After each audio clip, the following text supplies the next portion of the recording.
Nel corso dei secoli l'arte della guerra si è trasformata in arte di vivere. Le spade si sono fatte guantoni, i dojo si sono trasformati in gabbie, ma lo spirito, quello non è mai cambiato. Io sono Erwin e insieme all'ultimo samurai di Pinerolo, Michael Piazza, ti porterò in un viaggio unico nel tempo. Un percorso che parte dalle antiche scuole dei guerrieri per arrivare alle moderne arti marziali e alla nascita delle Mixed Martial Arts. Questo è il cammino del guerriero.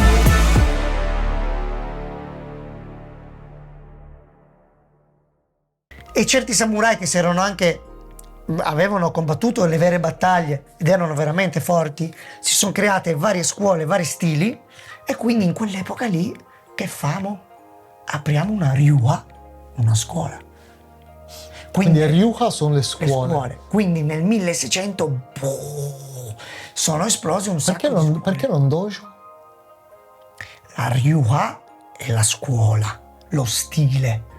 Ok, ho capito. Okay. Il dojo è un posto dove ti alleni. È il posto. Tipo, okay. tu vedi One Piece? Sì, avevo visto qualcosina. Ok, sai Zoro, quello che usa 3 spade? Sì. Ok, a un certo punto quando lui fa San Itto Ryu, in giapponese, San 3, Itto, tagliare, sì. Spade, sai, Ryu, scuola, quindi è lo stile delle 3 spade. Ok. San Itto Ryu, quindi Ryu vuol dire stile anche. Ok? Ho capito. O scuola. Mentre invece dojo è proprio il posto. Il dojo è il posto dove ti alleni. Concreto, cioè. Sì, questa stanzina potrebbe essere un dojo. Ok. Quindi si è formato le prime. È lì che vengono le prime scuole codificate di Jujutsu. Perché prima è tutto un vociare, un chiacchierare. Quindi è una cazzata quella che c'è scritto Wikipedia dal 1185. Erano appena nati i samurai, c'era già il Jujutsu. Non sapevano neanche ancora come si chiamavano. Ma di cosa stiamo parlando? Perché io so chi ha scritto quella cosa lì. Lo andremo a prendere personalmente. No, perché c'è certa gente che dice perché noi siamo nati. No, non siete nati. Stai buono lì. Okay. Allora, paradossalmente uno degli stili più antichi che c'è, vabbè, lasciamo perdere. Comunque c'è tipo il Katori Shinto Ryu, ok, o la Taisha Ryu, che è nata nel 1560, è molto antica. Okay. Molto antica, che però ci sono prima dell'epoca Edo. Sì, okay. C'era ancora l'epoca Sengoku, quindi ci sono documenti, ci sono makimono, ci sono pergamenti, è tutto vero, non campato in aria. Ok, bisogna avere della veridicità, cioè nel senso ci sono dei documenti, delle cose che approvano, reperti storici e tutto. Quindi poi si formano queste scuole. In queste scuole poi cosa è successo anche? All'inizio si dava molto più importanza all'arma, quindi all'inizio, primi 1600, vedevi molte scuole di Kenjutsu, che poi al loro interno c'era del Taijutsu, un po' di Jujutsu, perché comunque il samurai non è che poteva fare solo Kendo, ma una volta che accorciava la distanza doveva gomitata, spazzata, buttarti a terra, oppure lo disarmavi, doveva riuscire a farcela anche a mani nude o col kodachi o col wakizashi. Ok, per quello che io dico che le scuole all'inizio avevano più cose al suo interno, come spiegavo nella prima puntata, che il samurai sapeva fare Kyujutsu, Kenjutsu, Jujutsu, ok, l'arte di legale o Jojutsu, era tutto Jutsu, perché Jutsu significa arte, però noi qua occidentali sentiamo il Jutsu, sembra già una cosa mistica. No, è per dire, come avevo detto la prima puntata, sei un militare, impari a usare la pistola, il mitra, a usare le manette, a fare delle manovre per arrestare la gente. È un jutsu. Ok, un jutsu anche quello. Un jutsu anche quello. Ok, quindi arriviamo al Jujutsu. Quindi nascono le prime scuole di Jujutsu in quel periodo di pace. In quel periodo di pace, epoca Edo. Ok, dove ce ne sono poche di scuole di Jujutsu effettive, Koryu. Koryu, Jujutsu, ci sono molte più scuole di Kenjutsu. Jujutsu proprio sono già difficili da trovare, che so cosa sono e tutto, ma non allunghiamoci troppo. Poi cosa succede? Anche lì, in quell'epoca lì, il Jujutsu poi si evolve, perché Tokugawa Ieyasu ha detto che solo i samurai potevano portare le spade. perché questa cosa? Cioè, ma era una... Per evitare ribellioni, per evitare casini. Ok. Quindi in epoca Edo solo i samurai potevano portare la spada e dovevano portare la doppia spada, il daisho, quindi wakizashi e la katana. I ronin o cose del genere potevano portare una spada sola perché non erano ancora samurai, non erano più samurai, eccetera, eccetera. Però comunque c'era questa proibizione, quindi chi girava con la katana, ok? Quindi già c'erano meno armi, quindi si inventavano le armi più disparate per difendersi, come i sai e tutto il resto Ok, che l'abbiamo già vista. che abbiamo già visto. Quindi si sono formate quindi anche delle scuole dove si usava più il jujutsu perché non si era più armati. Ok, quindi Jujutsu lotta a mani nude. Esatto, Lotta a mani nude, senza armi. senza armi. Che poi in tante scuole di jujutsu c'è una parte di spada, ma per forza Ok, perché arriva tutto da lì. arriva tutto da lì. Ok? Hai presente? Però era un po' a visto che non potevano più... Sì, esatto. utilizzare capisci? spade. Poi c'erano le scuole ben definite che insegnavano spada, ma non avevano katane vere. Ok, avevano Infatti quelle di legno. giravano con i boken, i bokuto li chiamavano. Se tu guardi un po' di film, guardi un po' di fumetti, no? Manga, eccetera, eccetera. Quante volte quando vedi la gente che andava nei dojo, quindi queste ryuha, tutti si allenavano già col boken, no? O con lo shinai è arrivato un po' dopo. Però tante volte i malandrini o i furfantelli andavano in giro con la spada di legno. Ok. Si ammazzavano di botte con la spada di legno. Che già comunque, voglio dire, fa male. Che già che fa male Non perché ti taglia un braccio, però ti fa male. Miyamoto Musashi usava spesso per fare i duelli il boken, no? Il bokuto con la spada di legno, e ammazzava l'altro con una bastonata in testa. Chiaro, Lo ammazzava. Cioè l'incontro contro Kojiro Sasaki, quello più famoso della storia del Giappone, Miyamoto Musashi, Koshiro Sasaki, Ok. Kojiro. Cioè erano entrambi due samurai? Sì, No. sì, Miyamoto Musashi è quello che ha inventato la Nite Nichiryu, lo stile a due spade. Ok. Questa è un'altra storia. Complicato, però non Quindi a un certo dilunghiamoci. punto si trovano questi due samurai In e si un'isola. scontrano. Miyamoto Musashi si dice che l'ha ucciso con un remo. Cosa vuol dire? Con un remo di una barca. Lui usava solitamente un boken. Lui ha rintagliato da un remo di una barca un boken un po' più lungo. L'ha nascosto sotto l'acqua perché erano tipo e qui l'altro non sapeva che era così lungo e poi l'ha ucciso, l'ha accoppato così, Ok. usando questo inganno. Sì, uno magari si immagina certi duelli tipo da fumetto, no? No, erano tre quello colpi. ha preso magari sta cazzo di roba, gli ha tirata in testa, quello è svenuto. No, ed è c'era finito. tutto. No, c'avevano il luogo, la data, era tutto pianificato quel duello. Ok, si davano però Sì, appuntamenti. ma in quel caso, è una storia un po', lasciamola Ok. perdere, ok? Quindi per dire, usavano tanto il boken, da lì il jujutsu, poi è nato anche l'aiki jujutsu, Ok. da dove poi deriva l'aikido, ok? Che effettivamente venivano allenati anche a difendersi molto dai boken, non dalla spada. Se tu vedi anche l'aikido, l'aiki jujutsu, li vedi con questa guardia qua, simula già una presa di due spade. Qui così, e loro fanno tutte queste uscite quando ti arriva il colpo alto, che loro tirano questo qua. Nell'aikido vedi che fanno così, no? Ok, quindi simulano praticamente quella che dovrebbe essere una spada. A parer mio simula più una spada. E loro fanno tutti questi disarmi. Aspetta un attimo. Un momento, quello che stai cercando di dirmi è che quelli che fanno Aikido hanno malinterpretato quello che stavano facendo, che non capiscono un cazzo di quello che stanno facendo, e tutti i movimenti che fanno loro sono in realtà concepiti per combattere contro le spade e non contro un pugno o realmente un calcio di una persona. Paradossalmente secondo me l'aikido è molto più efficace contro una spada che contro un pugno, però comunque a parte questo qua, però tralasciamo, non ci interessa. No, esatto, questa è un'altra storia. Ci interessa le cose importanti. No, era per dire che gli atteggiamenti dell'aiki jujutsu e dell'aikido vengono molto da questa storia, che avevano più i boken, quelle cose lì, quindi per strada ti dovevi trovare a difenderti in corpo a corpo, magari non più da una spada vera, ma da un boken, ok? E quindi hanno dei movimenti che se tu li vai a guardare, adesso che lo sai, li guardi attentamente, dici, ah ok, ci può stare. ok? Giusto, capito. piccola. E il Jujutsu anche, quando è nato poi solo più derivava dalla guerra samurai e poi si è sviluppata questa, ormai non c'erano più le guerre niente, e loro si allenavano a mani nude per pugni, calci, buttare a terra, immobilizzare, finalizzazioni. E questa storia qua è andata avanti fino al 1890 più o meno.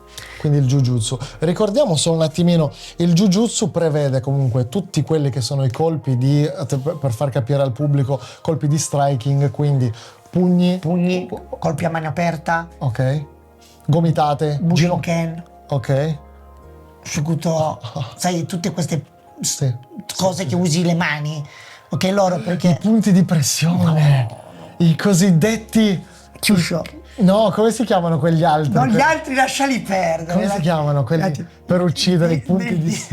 tipo Kill Bill, il D-Mac e il Dim Sway. Hai presente Kill Bill, il film, quando 5 passi. con i 5 passi? Io mi mettevo in sedia a rotelle e non facevo 5 passi. Tu fai così, e io, scusate, la sedia a rotelle, mi mettevo lì e vivevo lungo. Poi magari faremo un video anche sulla veridicità di queste cose. Sì, esatto. Però giusto per far capire un attimino quello che è il Jujutsu, comprendeva poi quella che sono magari calci, ginocchiate e anche qualche presa per portare a terra. Leve articolari. Molto. Proiezioni, finalizzazione a terra, immobilizzazioni. Io adesso, l'altra volta che sei venuto a fare la lezione, la parte un po' antica non c'era, era già più un lato sportivo, nato, è già molto più moderno, ma il Jujutsu fatto in maniera più antico, più tradizionale, diciamo. Tante tecniche sono da in ginocchio, perché tu sei in seisa. Perché i samurai all'epoca, non solo all'epoca, ma proprio non erano i samurai, proprio si usava stare in ginocchio così, no? Uno di fronte all'altro. Quindi partiva tutto da lì. Quindi tu ti mettevi in ginocchio davanti a me, tu mi aggredivi, io da in ginocchio ti immobilizzavo e ti finivo. Pazzesco. Il Jujutsu più tradizionale è questo. Sai perché? Anche lì di nuovo mi viene da ridere, perché va a finire che l'Aikido è più tradizionale di noi. No, ma era per dire, no, sai perché tante volte anche nel Jujutsu classico, tradizionale, o l'Aikido, o l'Aiki Jujutsu comunque, si bloccavano i polsi per non farti estrarre la spada. Perché se tu sei armato, la prima cosa che faccio, io arrivo, ti blocco il polso. Certo, quindi si sono specializzati paradossalmente non esistevano mancini con la spada. Quindi la spada era sempre a sinistra e si estraeva sempre a destra. È per questo che uno andava a ferrare la mano destra, poi andava per attaccare. Però si cercava di bloccare la mano destra per poi andare ad attaccare. Perché così non potevo estrarre. Difatti ci sono mosse, anche nel mio Jujutsu che insegno, con la spada, che tu arrivi, mi blocchi il polso, io prendo la zucca della spada, faccio questo movimento, ti vado a piegare il polso in leva e dopo estraggo.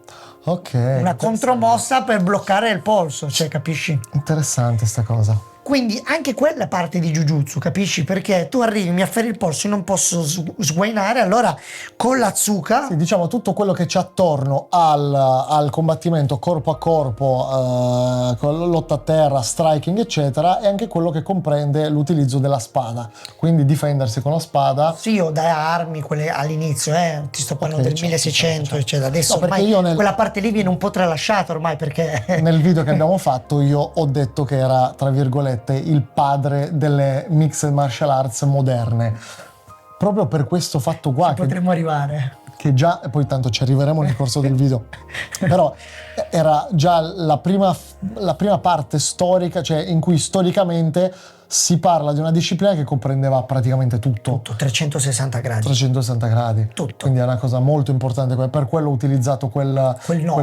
nome. Esatto. Poi da lì che succede? Io quello che mi interessa sapere, per fare un piccolo excursus e andare un po' velocemente avanti, il Jujutsu, quindi che nascono le prime Ryuha dal 1600 al 1867, ad un certo punto arriviamo alla nascita dello judo.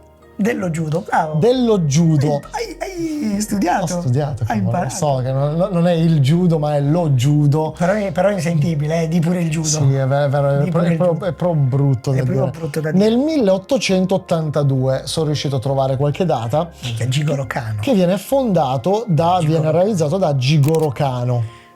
Ok. Il Kodokan. Kodokan. Come si arriva al judo? A livello storico, a livello Allora, cosa è successo? dimostrabile, I discendenti di Tokugawa Ieyasu hanno creato questa cosa di pace, eccetera, eccetera. Nel 1850 più o meno arriva il comandante Commodoro Perry dall'America con le sue navi e dice: ragazzi, dovete aprire il Giappone per commerciare, se no io vi distruggo Tokyo con i cannoni, perché sono rimasti così indietro i giapponesi.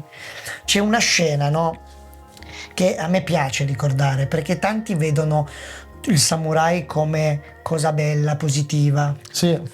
Ok? Visto come una cosa molto mistica e molto positiva, bella, molto molto figa. zen, molto... Intanto nell'epoca di guerra erano tutto tranne che zen, e il Bushido, proprio la parola Bushido è nata tipo nel 1700 tardo, 1800. La prima volta che appare la parola Ok, Bushido. che Bushido, perché È la non via del capisse- samurai, Sì, no? La via del guerriero. Però parliamo di Bushido, parliamo di quello che è il regolamento, no? Disciplina. No, esatto, il Bushido tutti dicono perché il Bushido, le 7 virtù del samurai, eccetera. Perché magari era un pezzo di merda quel samurai, no? Lì. No, Ammazzava le no, tribù. è nato molto dopo questa parola Bushido per ricordare tutte le grandi gesta, per carità di Dio, Ok. che l'hanno un po' romanzata la storia samurai. Se no, un cittadino sbagliava, andava contro un samurai, lui poteva girarsi, tagliargli la testa E boh, a posto. e finiva. E non potevano E quella è la vera via del samurai. No, però purtroppo capitava. Certo. Ok? C'erano delle pratiche che sono un po' leggendarie, ma usavano anche le spade per vedere se tagliavano su corpi umani. Comunque, Mi immagino il classico sabato sera dei tempi. Dei tempi, Che magari sai. bevevi un po' troppo, ti beccavi minchia. no, però ti samurai di beccavi il samurai nobile, troppo nobile, che un po' così. Tu eri un contadino, ci sbattevi contro. Lui poteva tagliarti la testa e la legge lo prevedeva. Ah, minchia. No, la legge lo prevedeva. Ok, ho capito. Perché quando Tokugawa poi è arrivato al potere shogun, i samurai erano intoccabili. Ok.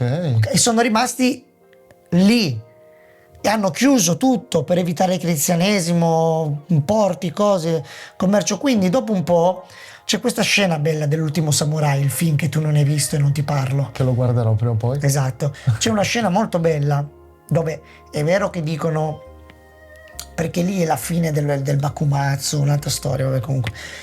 Quindi cosa succede? Quando è arrivato Perry ha detto dovete aprire, si sono formate le prime compagnie contro lo shogunato di Tokugawa, perché c'erano Quindi interna al Giappone. perché hanno detto stavamo aspettando proprio questo, perché c'erano dei clan che avevano quel rancore dietro, soprattutto quelli di Chonsu e Satsuma. I Satsuma erano nel Kyushu, anche i Chonsu, quelli di Saga, ed erano il clan Shimazu, quelli di Satsuma, quelli che hanno conquistato le Ryukyu, Okinawa. Ok. I Satsuma hanno conquistato gli Ryukyu poi. Comunque, loro allora hanno preso dei bushi, sai, i loro guerrieri, i loro samurai, e hanno fatto il Bakumatsu. Il Bakumatsu, quindi l'epoca Bakufu sotto il tendone, quello di Tokugawa Ieyasu, e quindi c'erano quelli di Satsuma, Shonsu e tutti i guerrieri, tutti i samurai che erano da quella parte, che erano pro imperatore, perché se davano di nuovo il potere all'imperatore, l'imperatore apriva i porti. Ok. E quindi si poteva iniziare a vivere. E poi invece c'erano quelli fedeli a Tokugawa che no, volevano che rimanessero chiusi. chiuso, eccetera. Ok. Quindi lì poi L'ultimo Samurai, molto romanzata, un po' mistica come cosa, comunque vabbè. Quindi L'ultimo, sì, quando diciamo che era il penultimo lui ai tempi. Ora tu sei l'ultimo. Quando Kasumoto diceva, quando hanno detto noi non ci disonoriamo a usare armi da fuoco, usiamo solo più, vedi, solo più, perché in passato l'hanno usata, solo più frecce, archi e katana. No, semplicemente perché essendo che i porti erano chiusi, le armi da fuoco loro non ce l'avevano più, invece quelli di Satsuma e Chonsu che scambiavano di commercio di contrabbando, si erano armati coi fucili e loro non ce l'avevano. Minchia, quindi si sarebbero ritrovati a un certo punto in una rivolta interna che quelli andavano ancora con le spade, gli altri sparavano. È successo. È successo Ok. così. È successo così. Ok. Comunque poi succede che nel frattempo vincono quelli di Satsuma e tutto, ridanno l'imperatore, quell'imperatore lì si chiamava Meiji. Ti dice qualcosa? No. Restaurazione Meiji. No. La famosissima l'epoca della restaurazione Meiji, e dove hanno riaperto i porti, e lì era fine 1800. Ok, che quadra con la nascita del judo poi dopo. la nascita. Quindi cosa succede? Nel 1850-60 arriva Perry, fa tutto, c'è il Bakumatsu, guerra, si squartano, poi lì c'era la Shinsengumi, che bei tempi. Vabbè, comunque, la Shinsengumi, sangue, cose. Non so di cosa parlano, vabbè. Un po' speciale della protezione di Kyoto, cose. Comunque finisce il tutto. E quindi c'è la restaurazione Meiji. Quando c'è la restaurazione Meiji, i samurai perdono tutto il loro valore. Ok. Non valgono più niente. Perché ora sono entrate le armi da fuoco. No, perché hanno fatto decadere la loro importanza. Tu eri samurai, non me ne frega più niente. Ci sono dei commercianti, ci sono delle brave persone che lavorano sodo, tu devi andare a lavorare. Quindi i samurai, quelli la dalla prima parte, crisi di lavoro. i samurai che avevano appoggiato l'imperatore.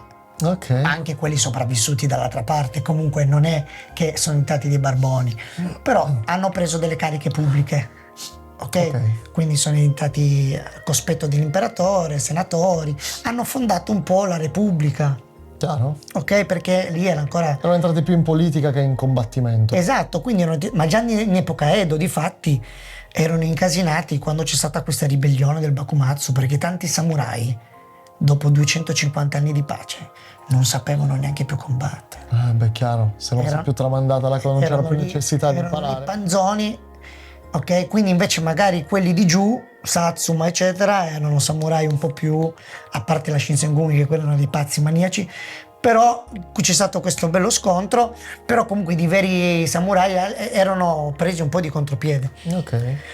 Quindi cosa è successo? C'è stata questa scena bellissima nel film dove Kasumoto fa al primo ministro, gli ha detto: voi state diventando diciamo le puttane degli altri stati, no? Vi state vendendo agli altri stati In per questo caso gli americani. gli americani o olandesi, inglesi, tutti, perché hanno preso architetti dall'Olanda, ingegneri dall'Inghilterra, le macchine per quello che si guida a destra, hanno preso le armi, le stavano prendendo dagli americani, ok? Tutto così, ma vi state svendendo e nessuno ci fa caso in quella parte lì, perché sono tutti contro il primo ministro in quel film, perché i samurai sono i buoni, l'imperatore è il cattivo, il primo ministro. Il primo ministro lo guarda e gli fa: se siamo diventati delle puttane è per colpa vostra, dei samurai, perché siete voi che ci avete chiuso 250 anni in sta bolla. E quindi ovviamente È il 1900, siamo ancora... cioè, quindi per andare avanti c'era bisogno per forza di allearsi con qualcuno o di appoggiarsi comunque a stati che sono andati avanti nel tempo e non sono rimasti nella loro avevamo bolla. avuto tutte le nostre rivoluzioni industriali, eravamo... Ok. ma stai scherzando? Quelli avevano perso tutto. Da che nell'epoca Sengoku inizio potevano invadere le altre nazioni, in quell'epoca lì no, erano rimasti proprio indietro su tutto, costruzione, tutto. Quindi si sono aperti, eccetera, eccetera. Restaurazione Meiji, bando tutte le armi, bando tutto, samurai cose, e quindi si è andato lì. Cosa succede? Che i pochi samurai sono diventati lavoravano e quindi le arti marziali stavano perdendo un po'. Perché i pochi che praticavano Jujutsu erano legati alla malavita, facevano i combattimenti clandestini. Veramente? Sì. Quindi i combattenti di Jujutsu erano solo più quelli che facevano combattimenti clandestini. O comunque facevano parte della malavita ed erano visti male. Ok? Jigoro Kano, che arrivava da una famiglia di samurai, Ok. che poi lui è diventato il ministro dello sport, che era un ministro, e Jigoro Kano non era proprio il primo pirla che passava. Quindi lui sapeva fare il jujutsu, non è che non lo sapeva fare. Ha detto, come tutte le altre arti che si sono evolute diventando do, via, quindi Ken, do, Aiki, do, il jujutsu, ha detto trasformiamolo in via, che tutte queste epoche di guerre, di cose, ci hanno rotto i coglioni. Quindi Diventa una disciplina. deve diventare una disciplina fatta e finita da allenarci in palestra, non perdere le nostre antiche tradizioni, tramandiamo la nostra cultura, ci divertiamo e impariamo, e diventa un obiettivo per crescere se stessi. Perché a me tutti quelli che mi dicono ma per strada, ma io non mi alleno per andare a picchiare la gente per strada. Io mi alleno perché mi diverto. Oggi viviamo, oggi viviamo in un'epoca in cui tutti devono dare un senso a quello che fanno. Non si può più fare, cioè sembra che anche fare, per dire, un disegno, ma a cosa ti serve disegnare? Ma a cosa ti serve? Cosa ti serve poi per strada disegnare? Uno può anche fare qualcosa semplicemente perché gli piace, perché vuole raggiungere degli obiettivi in quella cosa, che magari può anche essere che non gli servirà mai. Ma meno male. Quanta gente che non gli è mai capitato per strada, che magari pratica da una vita, non gli è mai capitato per strada di doversi difendere. Però questo è un altro concetto. Esatto, a me ho visto un commento, scusa se adesso, però voglio entrare di dire questo. Sfogati. Ok, che quelle proiezioni così per strada mica ti danno il tempo di farle. Allora, partendo dal presupposto che ripetere 100.000 volte una tecnica ti viene sicuramente più naturale rispetto che vederla una volta e cercare di... Però a me viene da ridere perché, primo, io non mi alleno per picchiare nessuno per strada perché mi diverto. Io quando vedo un calcio figo in un video, faccio voglio farlo, vado in palestra, prendo un mio amico e gli rompo le palle fighe, non riesco a farlo. E gli rompo le tibie. Faccio il calcio fighissimo del drago nascente, faccio figo. Cosa è successo? Che ho imparato quel calcio. Lo userò mai? No, perché magari non è per niente efficace. Certo. Ok? Ma mi piace. Ti piace, certo. Ok? Quando io faccio sparring con te, rido. Ok? Perché mi piace quello che sto facendo, mi piace. E se viene una combinazione figa che tu mi schivi, mi colpisci, io ti schivo, ti colpisco, rido perché dico wow, che figo, che cosa abbiamo fatto. Certo. Non penso a farti male, ok? Non penso. Poi che ci siano gli atleti che fanno quello per professione è un'altra cosa, ok? Quindi gli atleti di UFC sono senza dubbio in un modo, ok? Chi pratica per anche l'ideologia suddetta di Jigoro Kano. Torniamo a quel discorso lì, Okay. Perché ha detto prendiamo una crescita personale. Tra l'altro io ho letto il libro di Jigoro Kano, La via dello Cedevolezza? judo. No, La via dello judo, non mi ricordo, è un libro classico, il primo che ti esce su Amazon quando vai ad acquistarlo, e si parla di tutto in quel libro tranne che di dolore, roba pratica. Sì. Cioè si parla tanto di filosofia dietro lo judo. Sì. È tutta filosofia. Diceva, l'arte della cedevolezza e tutto, perché lui voleva insegnare quello anche nella vita. Perché quando tu pratichi queste arti marziali, non tutti sono abituati a prendersi, buttarsi per terra, uno che ti schiaccia sui tuoi 80 kg sul mio povero petto, io che non riesco a respirare. Ok, qua posso fare una cosa, scappare, morire. Controllo. Respira, non ti agitare. Ti succede una cosa brutta al lavoro? Controllo, respira, non ti agitare. Okay. Ti si rompono i freni a una velocità abbastanza alta con il tuo amico lavagno a fianco? Controllo. Ma non succede niente. Sì, l'anno scorso in autostrada con la mia grandissima Mini che ho venduto. Comunque, controllo, è andata bene. Ok, non mi sono spaventato, non ho urlato. Cioè di non perdere il controllo della testa. E fare arti marziali, ma non solo Jujutsu, ma qualsiasi sport anche da combattimento. Quando uno è arrivato da me e mi fa voglio fare difesa personale, vai a fare box. Gli ho detto, ma perché? Perché la box è più veloce, immediata, magari per tirare 4 pugni. Chiaro. Ok, se tu vuoi fare quello, non hai l'intenzione di allenarti, chissà per cosa, vai a fare box. Se poi tu vai a fare qualche sparring, ti metti sotto pressione. Se poi tu vai a fare qualche gara, ti cacchi in mano, Certo. ti metti sotto pressione. Se uno ti aggredisce, ti sale l'adrenalina. Non è uguale, ma è già simile come una gara. Riesci a reagire. Ok? Quindi praticare arti marziali, praticare sport da combattimento fa in modo che te, in qualche modo, se pratichi bene, te la cavi nella vita. Certo. Ok? Quindi il concetto di Jigoro Kano ha unito più maestri di Jujutsu, eccetera. Ha creato il Judo Kodokan perché ha unito questi stili. Ok. Ha fatto un unico stile e difatti all'inizio, nel primo Judo Kodokan, C'erano anche i colpi. c'erano i colpi, proiezioni, lotta a terra, finalizzazioni. Poi nel 1980, non so quando era, diventato... Poi, in realtà, prima che diventasse sport olimpico, il judo, da che era Me la diventato... sono segnata questa.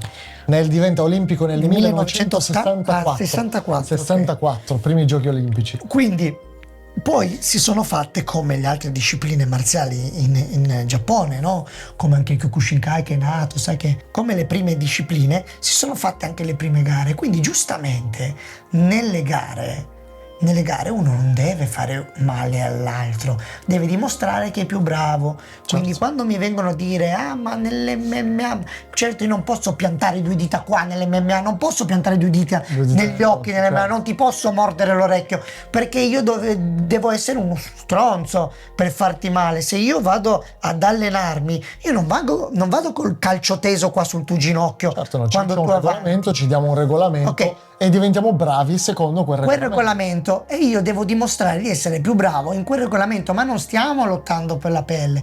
Poi per davvero, carità, sì, certo.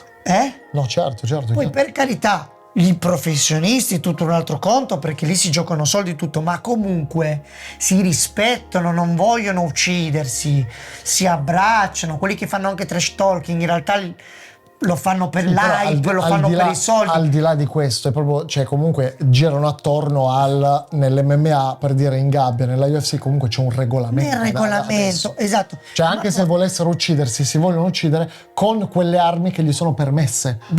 Ma poi soprattutto picchiarsi fa male. No, certo. Quindi anche quelli che praticano fanno ma perché allora io non ho visto morire gente? No, purtroppo nella box è morta gente.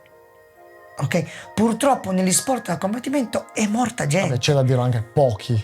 Allora, sul ring pochi, realmente ring pochi. Di box ne muoiono più calciatori, se la mettiamo così. no, dici, però per dire ti vengono dei traumi, ok? quello Oppure sicuramente. a furia di prendere botte in testa, guarda, Bene non fa sicuramente. Bene non fa, gli viene il Parkinson, hanno visto anche nel football americano Sì.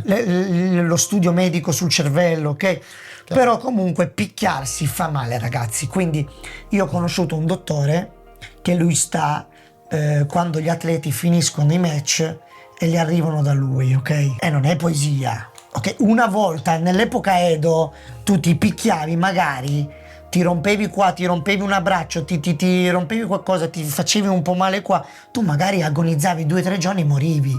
Adesso tu esci dal ring, vai in un ospedale, ti danno antibiotici, ti curano, ti fanno, se serve ti operano e sei a posto. Quando mi vengono a dire ma queste cose sono cacchiate, ma nell'epoca, nel 1600 abbiamo scoperto, nel 1900 a momenti che lavarsi le mani prima di un'operazione limitava l'infezione, cioè raga, dove stiamo andando?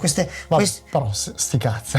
Sti cazzi anche. Però dicevamo dello judo. Sì, quindi ha creato il judo, sono arrivati questi regolamenti come ti ho detto io, si sono specializzati poi in questo regolamento del judo, sono entrati nelle Olimpiadi, è nata l'arte olimpionica del judo, tipo adesso mi pare che non ci sono neanche più le proiezioni alle gambe, quindi non si possono, quindi vedi che stanno tanto su quelli di judo. Ok. Perché non puoi prendere le gambe, non puoi fare proiezioni alle gambe. Ok, però prima di arrivare a quello, voglio che... cosa si sa a livello storico di Jigoro Kano? Cioè, era realmente così tanto bravo, così tanto forte perché si raccontano... Era un genio. Si raccontano tante cose, tante storie su di lui. All'epoca, per forza eri un bravo fighter. Quindi tutte queste dicerie. Però era già una fase in cui non si combatteva più per la vita. C'era ancora questa cosa? Allora, lì erano appena usciti dal caos, quindi Jigoro Kano ha fondato il judo nel 1860. 1882. 82? Era appena partita la restaurazione Meiji, avevano appena fatto il Bakumatsu, si erano squartati come cani 20 anni prima. Non lo so. Lo so io. Ok, però lì dopo ancora si menavano. No, beh, ma c'era tutto questo ambiente di crescita, non è che Ok. eri in un'epoca tutta rose e fiori, Ok. Voi dovete pensare, come i maestri cinesi d'altronde, che in quell'epoca lì se uno doveva far valere la sua, doveva menare. E menare anche forte, se no la gente Ti pigliava per il culo, non ti prendeva seguiva. sul serio. E adesso che riusciamo a fare marketing. Ok, ho capito cosa intendi. Quindi prima dovevi realmente dimostrare che le cose le facevi. Non puoi fondare. Oggi non potresti neanche più dimostrarle molte volte perché... Non puoi ammazzare la gente a Esatto, botte. cioè, vorrebbe dire che tu entri nel dojo di quelli spacchi di botte, tutti qua, che prima si faceva. Si faceva. C'era proprio un nome. Tu andavi nel dojo, dicevi sfido il maestro, lo spaccavi di botte e lui doveva calare l'insegna. Bello, perché non sono nato in quel periodo là? Ok. Che figata. Quindi, e Miyamoto Musashi faceva così, lasciamo perdere. Ok. Comunque. Quindi Jigoro Kano non poteva fondare il Kodokan unendo gli altri stili e compiacere a tutti i maestri. Doveva far vedere, perché sennò un altro maestro prendeva il suo posto, no? Certo, diceva, senti, sai che c'è, sono più bravo io. Ok, appena restaurazione Meiji, cioè voglio dire lì la gente era appena finita una guerra, era in piena modernizzazione il Giappone e quindi puoi capire che caos che c'era un sacco di caos. Lui arrivando da una famiglia diciamo samurai, da come c'è scritto, allora ha voluto salvare il Jujutsu, l'ha salvato facendolo cosa? Il judo. Se no, se lui magari non faceva il judo, il Jujutsu si perdeva. Ok. Perché era troppo violento, non era una cosa, non era una via. Quindi lo judo praticamente viene estrapolato da quello che è il concetto del jujutsu. Si prende una parte di quello che è... Una buona parte. Una buona parte di quello che era il jujutsu. La concezione della cedibilità, della flessibilità, dell'adattabilità e si lavora su quello. Poi è diventata solo presa e solo proiezioni, quella che Ok, che è diventata quella sportiva, tra virgolette. Esatto. Quindi tutte le discipline si può dire quando diventano sportive hanno bisogno di un regolamento che taglia tante cose, tra virgolette, problematiche. Esatto. Cioè che potrebbero creare danno irrecuperabile. Sì, se io sono un atleta e voglio dire chi è più forte di due, però non è che dopo tu zoppichi e non cammini più a vita. Cioè, Certo. sono un atleta, Certo. ci dobbiamo campare con quello. Quindi dobbiamo dimostrare che sono più forte, ma senza farti troppo male. Chiaro. Ora però arriviamo, Miki, ad un periodo bellissimo. Quindi mettiamo così, Jujutsu, judo, dopo lo judo succede una cosa. Una cosa bellissima. Succede una cosa bellissima. Questo io mi sono segnato qua, ragazzi, perché io purtroppo non mi ricordo le cose. Questo Mitsuyo Maeda, grandissimo. nel 1914 va a vivere in Brasile. È andato già giù intorno al 1900, poi si sarà Ok, stabilito. chi era lì. questo Maeda?